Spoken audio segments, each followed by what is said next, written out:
Salve María, queridos amigos. 7 de julio. La Iglesia celebra un santo obispo, San Fermín.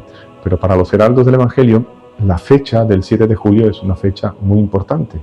Fue la fecha en que el fundador de los heraldos, Monseñor Juan Clarías, conoció al que sería el inspirador de esta obra, el doctor Plinio Correa de Oliveira. ¿Cómo fue? Os lo cuento.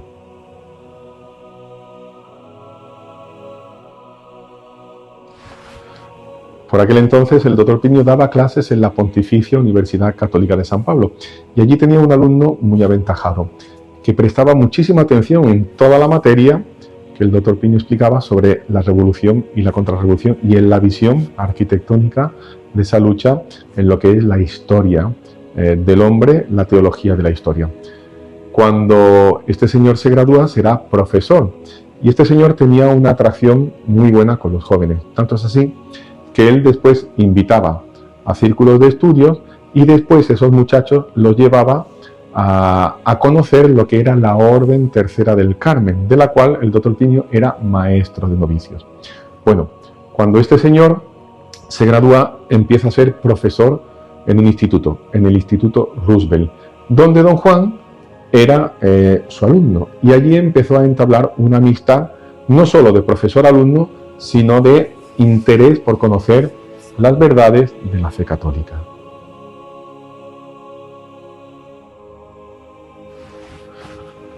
Por aquel entonces, Monseñor Juan vivía una auténtica tragedia interior. Se daba cuenta de que el mundo era totalmente injusto, que las personas solo hacían el bien por mero interés. Él se sentía como que abandonado, como que no encontraba su lugar en este mundo. Él pensaba: tiene que haber alguien, tiene que haber algún hombre que de verdad quiera hacer el bien por el bien. Entonces todo eso le daba vueltas en su cabeza.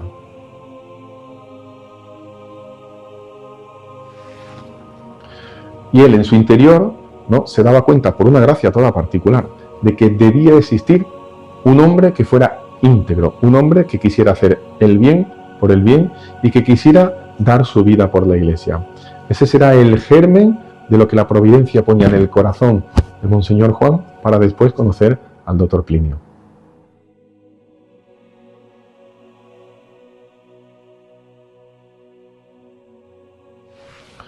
Y fijaros bien cómo la providencia actúa. Todas esas impresiones don Juan las iba sintiendo en su interior y iban acompañadas por fenómenos sobrenaturales que el mismo don Juan después contó. Él por la noche rezaba con muchísimo ahínco. ¿Para qué? Para poder conocer a un hombre, a alguien, a quien sea, que fuera una persona íntegra. El tanto es así que él se hincaba de rodillas en su cama y rezaba 10 Ave María, contándolo con los dedos. No tenía rosario, no sabía rezar el rosario, pero él contaba con sus dedos. Y era tan fuerte la oración de él, era con tanto amor que hacía, que cuenta él que las lágrimas corrían por sus ojos. Pero no solo se quedaba en eso, sino que él como que vislumbraba en esa penumbra, cuando él dormía, cuando él cerraba los ojos, una figura. Él veía un grupo de personas que venía y había una figura grande, imponente, que iba al comando de todas esas personas. Y él decía: ¿no será que la providencia quiere algo? ¿No será que Dios quiere algo de mí? ¿Por qué tengo yo esas intuiciones? ¿Por qué veo yo esa persona en esa penumbra que me atrae tanto?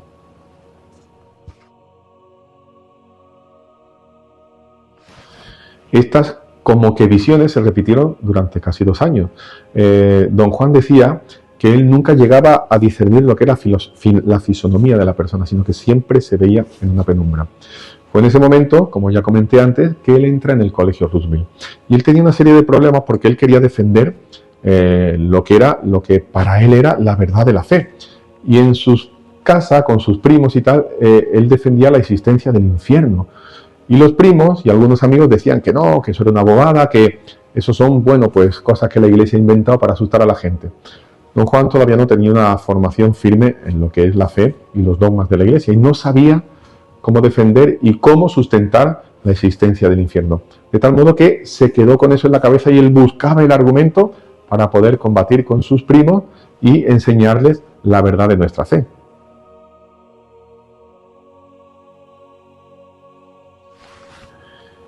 Y he aquí, ¿no?, que estando en el Instituto Roosevelt, con este profesor que fue alumno del doctor Plinio, que es el que hemos comentado antes, Un día él dando clases de religión, él daba de historia, religión, preguntó, ¿alguien tiene duda de la existencia del infierno? ¿Alguien cree que el infierno no existe? ¿Podemos demostrar el infierno? Y 6 alumnos levantaron la mano. Don Juan, cuando vio eso, dice, oye, esta es la pregunta que yo llevo tanto tiempo buscando una respuesta. De tal manera que el profesor dijo, después de la clase, los que queráis, venís aquí y yo os explicaré y os daré el argumento de por qué el infierno existe y por qué el infierno es un dogma de la Iglesia.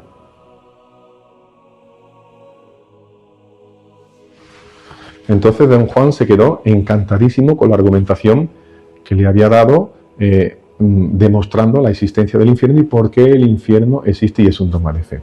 Tiempo después, este profesor invita a una serie de alumnos a una conferencia que va a dar en su casa. ¿Sobre qué? Sobre el luteranismo y cómo Lutero fue verdaderamente un cáncer para la Iglesia. Don Juan se quedó impresionadísimo y se dio cuenta de una cosa muy importante, que para todos los males de aquella época y para hoy en día era la Iglesia la que tenía la solución. Y él dijo, tengo que entregarme a la Iglesia. Tanto es así que al día siguiente se levantó temprano, era el día 1 de mayo, fue a la parroquia cerca de su casa, se confesó, hizo una confesión general, comulgó y a partir de ahí él cogió y tuvo el hábito de comulgar diariamente hasta el final de sus días y empezó a rezar el rosario. Fue un cambio radical, dándose cuenta de ¿qué? De que la Iglesia era la que tenía la solución a todos los problemas y todos los males, desde Lutero hasta hoy en día. Eso fue un punto de inflexión en la vida de Monseñor. Él también quería fundar una asociación para jóvenes que se dedicaran ¿a qué? A que los demás jóvenes no entraran en el mundo perdido en que la mayoría de los jóvenes ya estaban entrando en esa época. De tal manera que todo eso estaba en la cabeza de Monseñor Juan.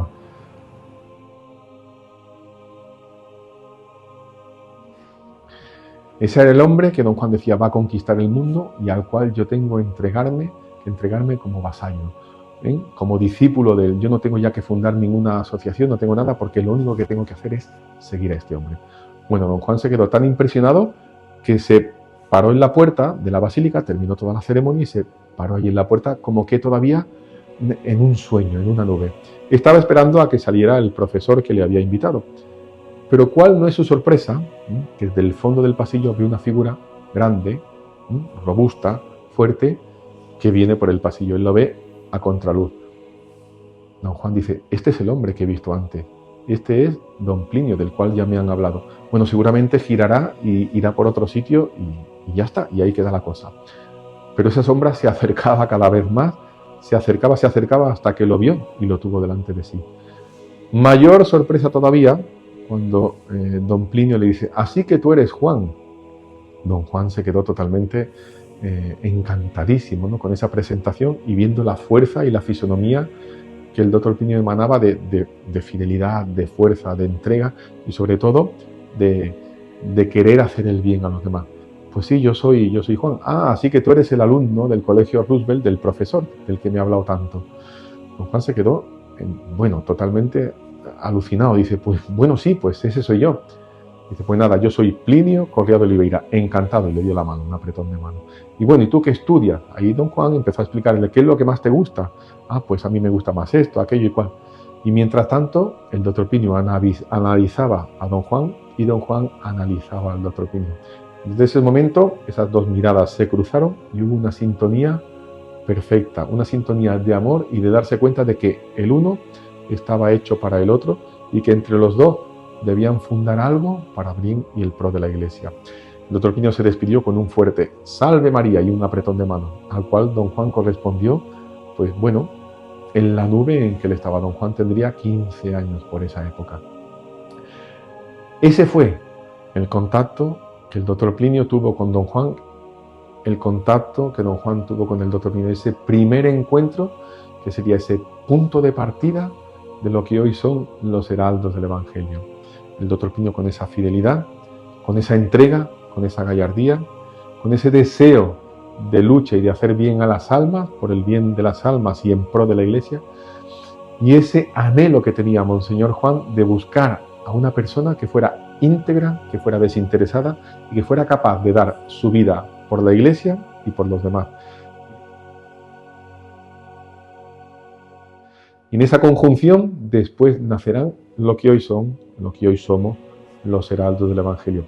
Gracias a ese encuentro, gracias a esa fidelidad mutua en la cual don Juan se entregó por entero. Como él mismo decía, yo tengo que entregarme a ese hombre como un verdadero vasallo para, a través de él, por medio de él, con los consejos de él, con la virtud de él y entregándome a él, hacer el bien a la Iglesia y hacer el bien a los hermanos. Ese fue el 7 de julio de 1956. Por eso los heraldos, además de San Fermín, conmemoramos ese encuentro fabuloso entre dos almas elegidas de Dios, que serían dos personas como dos lumbreras en la Iglesia, que quieren hacer el bien, que quisieron fundar una institución en pro de la Iglesia, en defensa de la Iglesia y de lucha y de combate contra todo aquello que es la revolución y todo aquello que quiere acabar con el orden y la jerarquía de la Iglesia. Que el doctor Plinio, que don Juan, que ya gozan de la eternidad, Dios quiera que en la presencia cercanísima de la Santísima Virgen y de la Trinidad Santa, nos ayuden a también ser fieles y buscar el bien de la Iglesia y el bien de nuestros hermanos. Que ellos nos ayuden con toda la corte celestial y especialmente con San Fermín en el día de hoy. ¡Salve María!